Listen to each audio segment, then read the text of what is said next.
السلام علیکم ورحمۃ اللہ وبرکاتہ۔ آج ہم لوگ جانیں گے والدین کی نافرمانی کا انجام کیا ہوتا ہے۔ والدین کی نافرمانی کی سزا بہت سخت ہے۔ ماں باپ کی نافرمانی پر آخرت میں پکڑ اور سزا الگ۔ دنیا میں بھی ماں باپ کی نافرمانوں کو دردناک عذاب سے دوچار ہونا پڑتا ہے۔ مشکات شریف کی حدیث ہے کہ محمد عربی صلی اللہ علیہ وسلم فرماتے ہیں کہ اگر تم نے ماں باپ کو ستایا تو اس وقت تک موت نہ آئے گی جب تک کہ دنیا ہی میں اس کا مزہ نہ چکھ لو۔ معلوم ہوا کہ آخرت میں والدین کی نافرمانی کی جو سزا ملے گی سو ملے گی ہی، اس کے علاوہ دنیا میں بھی والدین کے نافرمانوں کو کسی نہ کسی صورت میں سزا ملے گی۔ اسی کے متعلق ایک واقعہ ہے جو حضرت علقمہ رضی اللہ تعالی عنہ ایک جلیل القدر صحابی ہیں جو بستر پر تڑپ رہے ہیں۔ نساء کا عالم طاری ہے مگر روح پرواز نہیں کر رہی ہے، جیسا کہ مچھلی بغیر پانی کو تڑپتی ہے، اسی طرح حضرت علقمہ رضی اللہ تعالی عنہ بستر پر تڑپ رہے ہیں۔ سب کی آنکھیں اشک بار ہیں اور سب کے آنکھوں سے آنسو بہ رہے ہیں۔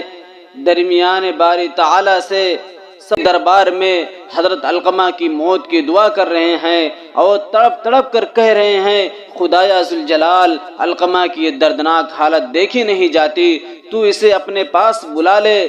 میرے دوستو، کافی وقت بیت گیا مگر حضرت علقمہ کی روح پرواز نہیں کر رہی ہے۔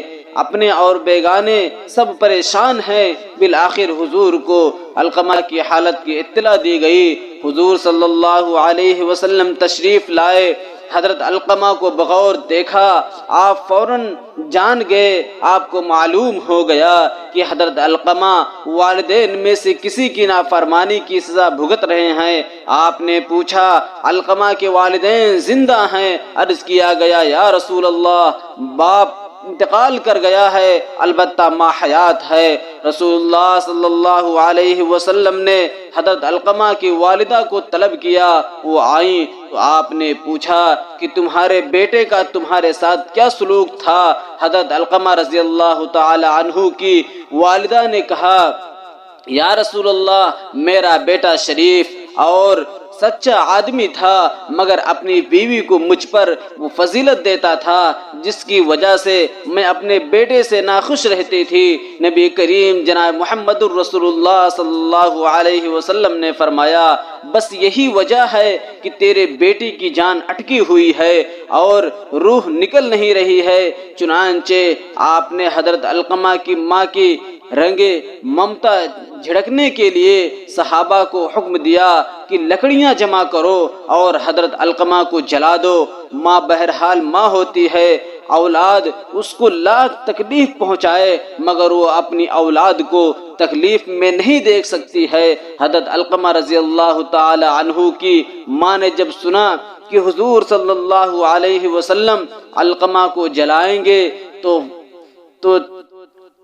فرط محبت سے تڑپ گئیں اور آبدیدہ ہو کر بولی، یا رسول اللہ، میرے بیٹے کو نہ جلائیے، میں اپنے بیٹے کو معاف کرتی ہوں۔ حضرت علقمہ رضی اللہ تعالی عنہ کی والدہ نے جب حضرت علقمہ رضی اللہ تعالی عنہ کو معاف کر دیا تو حضور صلی اللہ علیہ وسلم نے حضرت علقمہ کے لیے دعا فرمائی اور حضرت علقمہ رضی اللہ تعالی عنہ مالک حقیقی سے جا ملے۔ میرے دوستو، عبرت کا مقام ہے کہ جب اللہ تبارک و تعالی صحابی رسول کو ماں کی نافرمانی کی اتنی کڑی سزا دے سکتا ہے تو ہم لوگ کس کھیت کے مولی ہیں؟ جبکہ صحابہ کرام کا مقام و مرتبہ یہ ہے کہ بڑے سے بڑے قطب اور بڑے سے ابدال، بڑے سے بڑے اولیاء اللہ اور ادنا سے ادنا صحابہ کے پاؤں کے دھول کے برابر نہیں ہو سکتا۔ مگر غور کیجئے کہ صحابی رسول کو بھی اللہ رب العزت نے ماں کی نافرمانی کی کتنی کڑی سزا دی اور ہمارا والدین کے ساتھ کیا حال ہے۔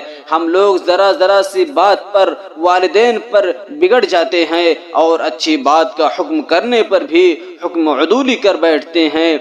بیچارے اگر دینی پٹری پر چلنے کا حکم کرتے ہیں تو انہیں جاہل تو ہم لوگ انہیں جاہل کہتے ہیں۔ میرے دوستو، کتابوں کے اندر ایک اور واقعہ مرقوم کیا گیا ہے، ایک اور واقعہ لکھا ہوا ہے کہ ایک جوانی کے نشے میں باپ کے گلے میں رسی باندھ کر 20 قدم گھسیٹتا ہوا لے گیا تھا۔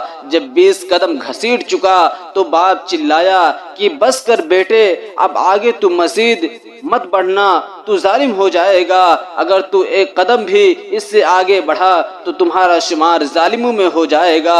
کھڑا ہو گیا اور بڑے ہی حیرت سے پوچھا کہ اب بھی میرے ظالم ہونے میں کوئی کسر ہے، اب بھی میرے ظالم ہونے میں کوئی کمی ہے؟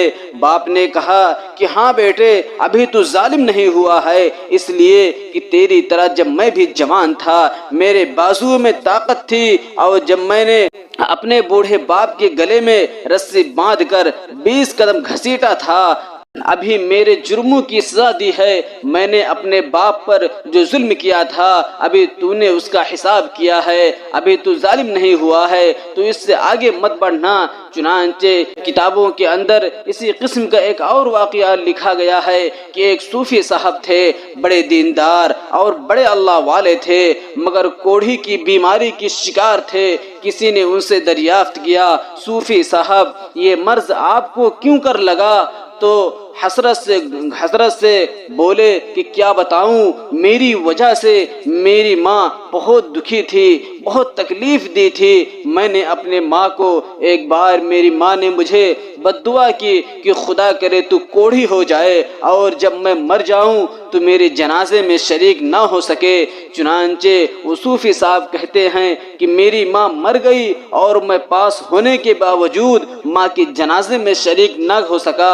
ہر چند میں نے جنازے میں شریک ہونے کی کوشش کی مگر کامیاب نہ ہو سکا، اور اب کوڑھی کی شکل میں ماں کی بد دعاؤں کا عذاب جھیل رہا ہوں۔ اس لیے میرے دوستو، اپنے ماں باپ کے ساتھ اچھا برتاؤ کیجیے، اپنے ماں باپ کی دعاؤں اپنے ساتھ رکھیے، اپنے ماں باپ کو مت ستائیے۔ اسی طرح کے ایک اور واقعہ صاحب بیان کر رہے تھے، غالباً یہ واقعہ پاکستان کے کسی نوجوان کا واقعہ ہے۔ نوجوان آفس سے کام کر کے شام کو گھر لوٹا، پہنچتے ہی بیوی نے اس کے ماں کے خلاف شکایت کر دی۔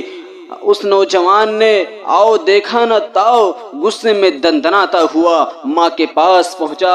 بیچاری ماں نماز پڑھ رہی تھی، سجدے کی حالت میں تھی۔ اس کا جو نوجوان بیٹا تھا وہ کم بخت ماں کی نماز کا بھی خیال نہ کیا اور ماں کی گردن پر پاؤں رکھ کر اتنی زور سے دبایا کہ بیچاری سجدے کی حالت میں ماں خدا کو پیاری ہو گئی۔ نوجوان دوستو، اس کے چچا زاد بھائی نے ماں کو دفن کرنے کے لیے قبر میں اتارا۔ چچا زاد بھائی صحیح سالم قبر سے باہر نکل آیا، مگر نوجوان قبر سے نکلنے لگا تو قبر نے اسے دبوچ لیا۔